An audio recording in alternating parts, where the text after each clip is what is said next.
multiple integral. So in multiple integral, we'll start with the double integration today.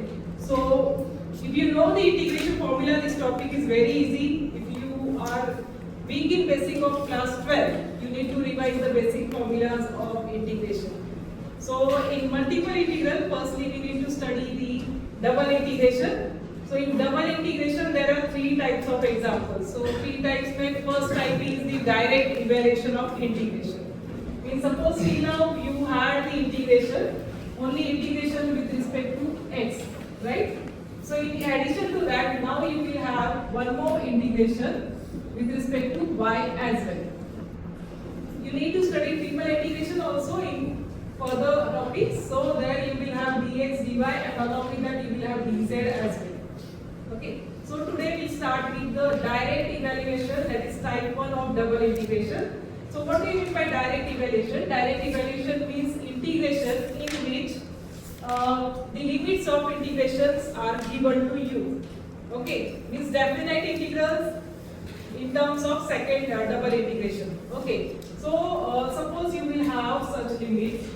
Suppose the limits are from 0 to 1 and limits are from 0 to x. Okay, so you can also hear that the first limit is constant, second limit is variable, right? So whenever you will have one limit constant, other limit is variable, you need to check whether the limit is in terms of x or y. Now you can observe this limit is in terms of x. If limit is in terms of x, that is limit for y. Okay, means this is limit for y and this will be limit for x. Suppose you will have something like this, minus 1 to 1, 0 to 2y. Can you tell me this will be limit for which variable? X, right?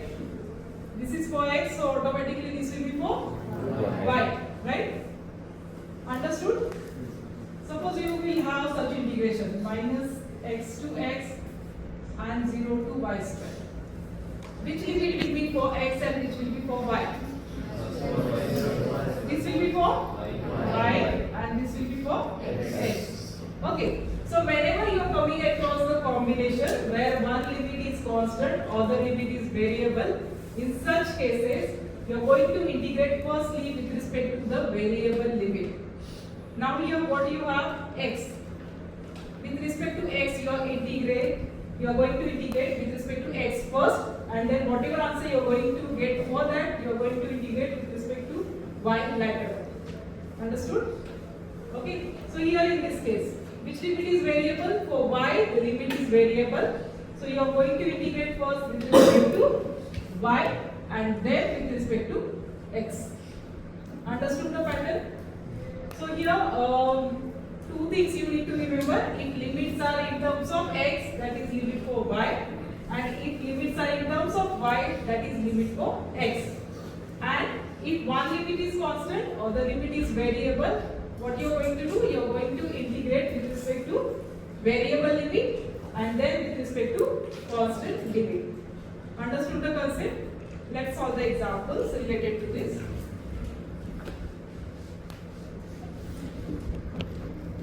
So our first example is evaluate. As I said, it's direct evaluation. So what you will have, limits of integration will be provided in the question itself. So first question is evaluate integration 0 to a, integration 0 to root ay, xy dx dy. Let's write one more example here. Another example is evaluate integration 0 to 2, integration 0 to x square, e raised to y by x dx dy. So let's solve these examples one by one.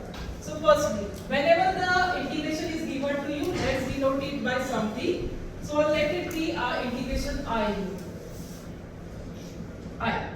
Okay. Now can you tell me which limit is for x and which is for y in this case? This is for x, right? And this is for y. So by rule you should integrate with respect to what first? Which variable is having variable limit? X. X. So you are going to integrate with respect to x first. So let's rearrange the term, and remember, whenever you are going to integrate with respect to x, your y will be constant and vice versa. Okay, let's rearrange. So this will become, as we are going to integrate with respect to y later on, so let's keep it outside. So y equals to 0 to a. Okay. Now with respect to x, y is constant, right? Let's write y outside the integration. So it becomes y, x equals to 0 to root a by x dx and then dy. Okay. Now let's solve this integration firstly. So the terms which are with respect to y, let's write as it is. What is integration of x? X square by 2. Upper limit minus up and lower limit. So it is 0 to root a by dy. Okay. Let's put the upper and lower limit here. So you will have y equals to 0 to a. Half. Half is constant. Let's write it outside. This y again as it is. Put upper limit on the place of x. Root ay square. Ay. And on the place of x, if you are putting 0 there, 0, no need of writing that dy. Now again a is constant, so let's write a also outside the integration, so that becomes a by 2 and y into y becomes y square dy. So what is integration of y square now? Y cube by 3. So it becomes a by 2 y cube by 3 0 to a. Put upper and lower limit again and take out the constant. So 3 into 2 becomes 6 here. So it is a by 6 and yes, it is a cube by a cube only, right? So a cube into a raised to 4 by 6. So that is our final answer. Okay, understood? So which integration formula we have used here? First, simple. Integration of x raised to n. Only this formula, right? Yes. What is integration of this? X raised to n plus 1 upon N plus 1. plus c in case of indefinite integral. Okay, understood this one? Yeah. Now the next one. Okay, so what do we have? I. Let I equals to the integral. Now tell me which limit is for x and which is for y. This is for x and this is for y. So by rule you are going to integrate with respect to y or x first. With respect to y, because y is having variable limit. So let's rearrange the term. So here x equals to 0 to 2, y equals to 0 to x square, e raised to y by x, dy and then dx. Because you are going to integrate firstly with respect to y.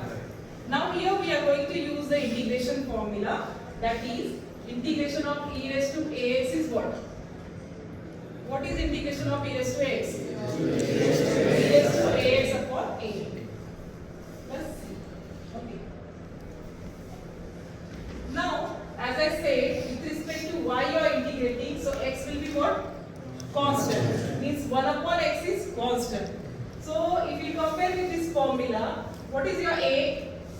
A is 1 by x, right? So your integration becomes x equals to 0 to 2. E raised to y by x ka integration will be e raised to y by x upon 1 by x. Because your 1 by x is constant and that is nothing but that a. And limits are from what? 0 to x square. And then dx. Okay? Then rearrange the term. So it becomes x into e raised to y by x, 0 to x square dx. Put the upper limit on the place of what? Y. As you are integrated with respect to y, you are going to put limit on the place of y, not on the place of x. So it becomes x equals to 0 to 2, e raised to x square upon x. X. So it becomes e raised to x. And minus lower limit. So x into e raised to 0. What is e raised to 0? 1. So only x in this case and dx. Now for this integration, either you can use integration by part or by directly using this integration formula, that is integration of x e raised to x dx is x e raised to x minus e raised to x. Okay, either use this formula or you can use the integration by part to evaluate its integration. So it's better to remember the formula. So its integration becomes x e raised to x minus e raised to x. And what is integration of x? X square by 2. So limits are from 0 to 2. Put upper limit on the place of x. So 2 into e raised to 2. So 2e square minus, again e square minus 2 on the place of x. 2 square is 4. So 4 by 2, 2. This is about upper limit. What about lower limits? If we put lower limit here, this will become 0 and here minus or minus plus. How much? E raised to 0? 1. And here if you put x, 0, we get 0. So just solve this. 2 e square minus e square becomes e square minus 1. So that is your answer. That is I is equals to this. Okay, understood?